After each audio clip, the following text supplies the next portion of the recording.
అపోస్తలుల కార్యములు 9వ అధ్యాయము.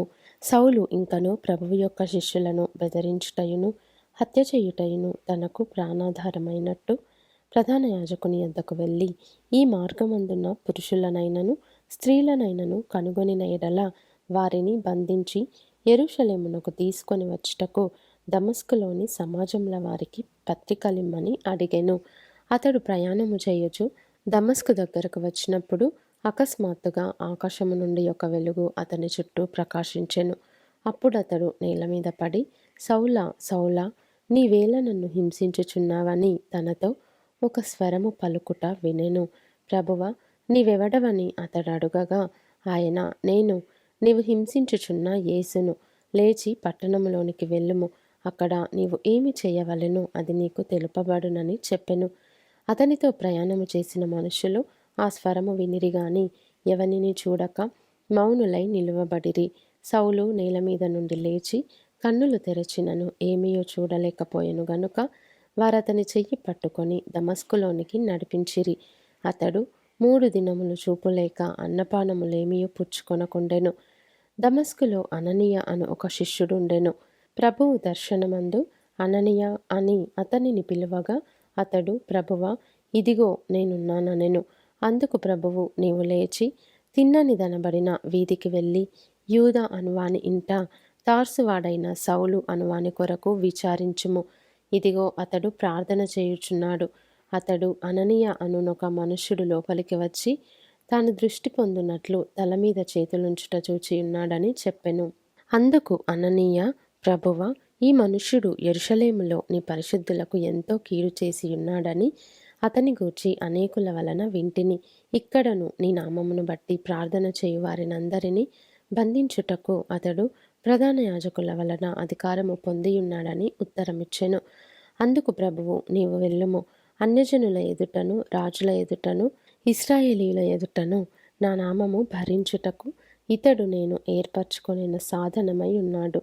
ఇతడు నా నామము కొరకు ఎన్ని శ్రమలను అనుభవింపవలెనో నేను ఇతనికి చూపుదునని అతనితో చెప్పెను. అననీయ వెళ్ళి ఆ ఇంట ప్రవేశించి అతని మీద చేతులుంచి, సౌలా, సహోదరుడా, నీవు వచ్చిన మార్గములో నీకు కనబడిన ప్రభువైన యేసు నీవు దృష్టి పొంది పరిశుద్ధాత్మతో నింపబడినట్లు నన్ను పంపియున్నాడని చెప్పెను. అప్పుడే అతని కన్నుల నుండి పొరల వంటివి రాలగా దృష్టి కలిగి లేచి బాప్తిస్మము పొందెను. తరువాత ఆహారము పుచ్చుకొని బలపడెను. పిమ్మట అతడు దమస్కులోనున్న శిష్యులతో కూడా కొన్ని దినములుండెను. వెంటనే సమాజ మందిరములలో యేసే దేవుని కుమారుడని ఆయనను గూర్చి ప్రకటించుచూ వచ్చెను. వినిన వారందరూ విభ్రాంతి నొంది, యెరూషలేములో ఈ నామమును బట్టి ప్రార్థన చేయు వారిని నాశనము చేసిన వాడితడే కాడా, వారిని బంధించి ప్రధాన యాజకుల యొద్దకు కొనిపోవుటకు ఇక్కడికి కూడా వచ్చియున్నాడని చెప్పుకొనిరి. అయితే సౌలు మరి ఎక్కువగా బలపడి ఈయనే క్రీస్తు అని రుజువుపరచుచు దమస్కులో కాపురమున్న యూదులను కలవరపరచెను. అనేక దినములు గతించిన పిమ్మట యూదులు అతనిని చంపనాలోచింపగా వారి ఆలోచన సౌలునకు తెలియవచ్చెను. వారు అతని చంపవలెనని రాత్రింబగళ్ళు ద్వారముల యొద్ద కాచుకొనుచుండిరి. గనుక అతని శిష్యులు రాత్రివేళ అతనిని తీసుకొని పోయి గంపలో ఉంచి గోడగుండా అతనిని క్రిందికి దింపిరి.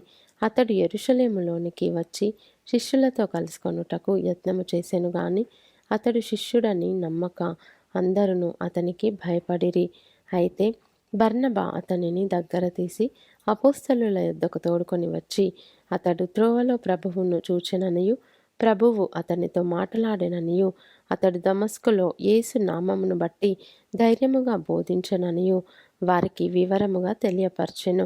అతడు యెరూషలేములో వారితో కూడా వచ్చుచూ పోవుచు ప్రభువు నామమును బట్టి ధైర్యముగా బోధించుచు గ్రీకు భాషను మాట్లాడు యూదులతో మాట్లాడుచు తర్కించుచు నుండెను. వారు అతనిని చంప ప్రయత్నము చేసిరి గాని సహోదరులు దీనిని తెలుసుకొని అతనిని కైసరయకు తోడుకొని వచ్చి తార్సునకు పంపిరి. కావున యూదయ, గలిలయ, సమరయ దేశములందంతటా సంఘము క్షేమాభివృద్ధి నందుచు సమాధానము కలిగియుండెను.